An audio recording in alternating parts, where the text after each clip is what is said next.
ஒரு மாதமா மழை பெஞ்சிட்டே இருந்ததுங்க. பெருசா மாடி தோட்டத்தை நம்ம போய் பார்க்க போகவே இல்ல.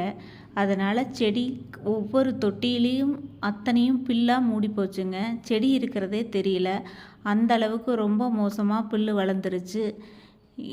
தண்ணி விடாமல் மழை தண்ணி மட்டும் ஈரத்தில் இருந்ததுனால செடியும் ஒரு மாதிரி ஆயிடுச்சுங்க. என்னதான் மழை பெஞ்சாலும் நம்ம தொட்டியில் இருக்கிற செடிகளுக்கு கண்டிப்பாக இடையிடையே தண்ணி கொடுக்கணுங்க. இல்லைன்னா இந்த மாதிரி தான் செடியெல்லாம் ஆக ஆரம்பிச்சிடும். ஒரு மினிமலிஸ்ட்டாக நான் மாற ஆரம்பித்ததுக்கப்புறம் இப்போ எனக்கு நிறையவே டைம் கிடைக்குதுங்க. இன்றைக்கி ஒரு நாள் இந்த வேலையை முடிச்சிடணும் அப்படிங்கிறதுக்காக இன்றைக்கி இந்த வேலையை செய்ய ஆரம்பிச்சிட்டேங்க. முதல்ல இதில் இருக்கிற புல்லெல்லாம் பிடுங்கி எடுத்துட்டு தொட்டியெல்லாம் நீட்டாக அரேஞ்ச் பண்ணி வச்சு இந்த மாதிரி வச்சுட்டு எல்லா தொட்டிகளுக்கும் தண்ணி விட ஆரம்பிச்சிட்டேங்க.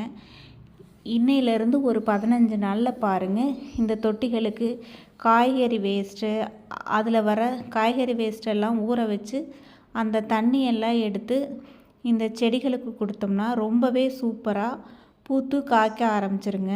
அரிசி களையிற தண்ணி, தேங்காயும் மோரையும் கலந்து வச்சு ஒரு 10 நாள் கழித்து இந்த செடிகளுக்கு தெளித்தோம்னா ரொம்பவே சூப்பராக காய்கள் பிடிக்க ஆரம்பிச்சிரு. இதெல்லாம் ஒரு மாடி தோட்டமா, இதெல்லாம் ஒரு செடியா அப்படின்னு தானே பார்க்குறீங்க. இதிலேருந்து எனக்கு நிறைய காய்கள் கிடைக்குதுங்க. வீட்டு தேவைக்கு தேவையான மிளகாய் இதிலிருந்தே கிடச்சிருதுங்க. கத்திரிக்காய் நிறையவே கிடச்சிருதுங்க. இதுக்கு முன்னாடி சீசனில் வெண்டை செடி நிறைய போட்டிருந்தேன். வெண்டைக்காய் ரொம்பவே சூப்பராக மாடி தோட்டத்தில் வருதுங்க. எப்படி காய்கள் கிடைக்குது அப்படிங்கிறத வரக்கூடிய வீடியோக்களில் நான் தொடர்ந்து போடுறேன். இனிமேல் எப்படி செடிகளை பராமரிக்கிறது அப்படிங்கிறதையும் நான் தொடர்ந்து வீடியோ போடுறேங்க.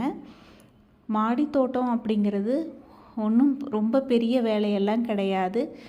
ஓரளவு நம்ம செடிகளை பராமரித்தோம்னா கண்டிப்பாக நம்ம பராமரிக்கிறதுக்கு தகுந்த மாதிரி காய்கள் கொடுக்குதுங்க. நான் இப்போ ஒரு 2-3 மாதமாக பெருசாக இந்த வருஷம் செடிகள் நடலை அப்படிங்கிறதுனால பராமரிப்பு எதுவும் பண்ணலைங்க. அதனால் செடியெல்லாம் ஓரளவு தான் இருக்குது. இப்போ மறுபடியும் எல்லாத்தையும் க்ளீன் பண்ணிவிட்டு புதுசாக வெண்டை விதை, கொத்தமல்லி கீரை இந்த மாதிரி எல்லாம் போடலான் இருக்கிறேங்க. இந்த செடியில் நிறைய கீரை விதைகள் விழுந்து வெள்ளை தண்டு கீரை தானாகவே நிறையா முளைச்சிருதுங்க. இது ஒரு ரணகல்லி செடி.